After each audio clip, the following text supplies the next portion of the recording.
अस्सलाम वालेकुम नाजरीन, एक खास बात आपको बताता चलूं कि बरतानिया में जब इलेक्शन होते हैं तो यहाँ का वोटर जो है वो किसी बरादरी को नहीं देखता, किसी जात को नहीं देखता, ना किसी को कोई गाली देता है।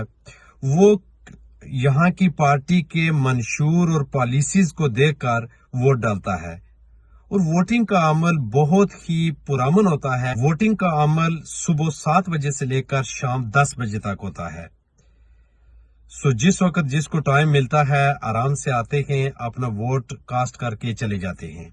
यहाँ पे कोई नाराबाजी नहीं होती, कोई लड़ाई झगड़े नहीं होते। जरूरत इस अमर की है कि हम इन तरक्की याफ्ता ममालिक से सीखें कि यहाँ का वोटिंग सिस्टम कैसा है और यहाँ पर कैंपेन कैसे की जाती है। यहाँ पर जब आप कैंपेन करते हैं तो आप कोई नारेबाजी, कोई किसी को न गालियां देते हैं, बस आप आराम से डोर नॉकिंग करते हैं और लोगों से आप बातें करते हैं, उनको आप कन्विंस करते हैं, अपनी पार्टी पॉलिसीज के बारे में बात करते हैं और पार्टी के मंशूर के बारे में बात करते हैं। तो इस तरह आप दूसरों को कन्विंस करते हैं कि आप वोट डालें।